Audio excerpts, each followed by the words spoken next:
Salut les amis, c'est Renaud, investirrénové.fr. J'espère que vous allez bien. Aujourd'hui, je vais, dans cette courte vidéo, vous expliquer, du moins vous donner, les points principaux à vérifier quand vous faites une visite de biens immobiliers. Alors, pour ça, il n'y a pas besoin d'être entrepreneur, artisan ou de s'y connaître en technique, mais quand vous faites une visite de biens immobiliers, que ce soit pour un investissement locatif, même pour acheter votre résidence principale, il y a quelques points qui sont essentiels à vérifier pour pouvoir être capable de vous positionner rapidement et surtout pour éviter les surprises. Le premier de ces points, ça va être l'emplacement des murs porteurs. Donc moi, je recommande toujours quand vous visitez un bien de venir avec un petit bloc-notes et de gribouiller un petit plan fait à la main. Il n'y a pas besoin que ça soit très compliqué à faire. Moi, je vous recommande d'utiliser la plupart du temps ce type de papier, des papiers donc avec des petits carreaux, c'est facile, il n'y a pas besoin de plus. Simplement un crayon à papier, vous faites un petit croquis à la main rapidement et vous indiquez les murs porteurs. Pourquoi? Parce que c'est les parties que vous ne pourrez pas déplacer. Autant une cloison, vous allez pouvoir la déplacer, la casser, etc. Bien sûr, suivant l'ampleur des travaux que vous voulez réaliser. Autant les murs porteurs, ils sont là et ils ne bougeront pas. La deuxième chose, toujours liée à ça, donc ça va être l'emplacement et le nombre des ouvertures. Pensez bien à vérifier les ouvertures. Donc ça va être les portes et ça va être les fenêtres. Donc faites un petit tour de partout dans le bien, testez les portes, ouvrez, fermez, regardez que ça fonctionne bien. Si vous prévoyez de tout casser, vous embêtez pas avec les portes intérieures, mais regardez la porte palière, c'est quelque chose qui peut rapidement coûter cher. Allez vérifier les fenêtres, que ça soit bien du double vitrage, qu'elles soient en bon état, qu'elles s'ouvrent correctement, qu'elles se ferment correctement, qu'elles soient pas abîmées, que la peinture soit pas trop écaillée, etc. Bref, dès que vous repérez une anomalie, vous le notez. Notez également sur votre petit plan les emplacements de ces ouvertures parce que ça va être important pour votre aménagement.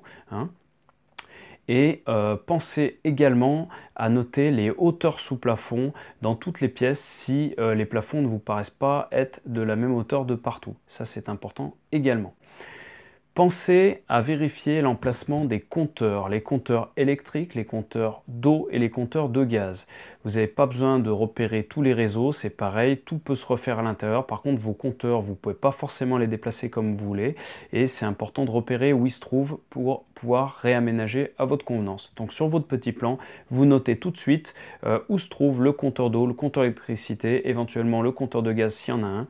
Et vous pouvez en plus les prendre en photo et repérer surtout pour le compteur d'électricité la puissance installée parce que ça va vous permettre de savoir si la puissance est suffisante pour ce que vous allez faire derrière.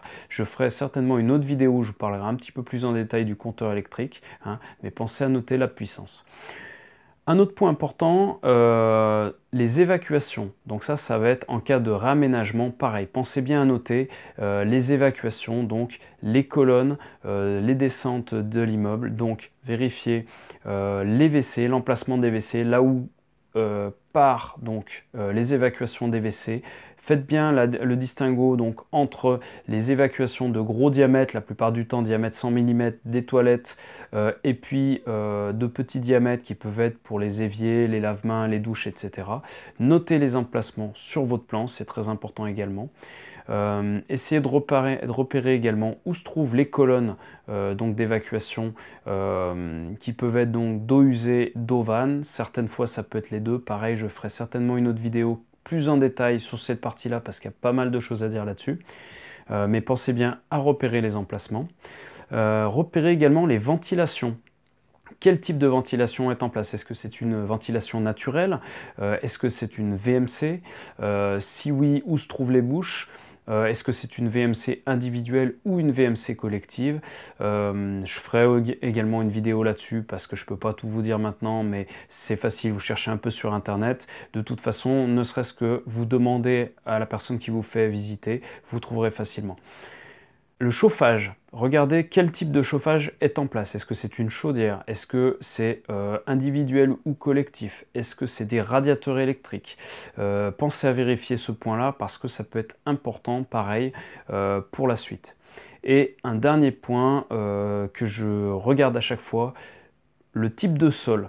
Regardez, vous pouvez noter rapidement sur votre petit croquis si vous avez du carrelage, si vous avez du parquet flottant, du parquet massif, si c'est du plancher. Ça, c'est important parce que ça vous permet également de savoir d'une part comment vous allez pouvoir réaménager et d'autre part si c'est par exemple un plancher en termes d'isolation phonique, savoir si vous allez avoir besoin, suivant ce que vous voulez faire dans cet appartement, peut-être de redoubler les planchers, savoir si vous avez des évacuations à passer, si vous allez pouvoir éventuellement les passer, si vous avez une chape au sol que vous allez pouvoir casser ou un plancher à découper, ou alors si c'est une dalle béton dans laquelle vous n'allez rien pouvoir faire passer, auquel cas vous allez peut-être devoir faire des estrades, etc.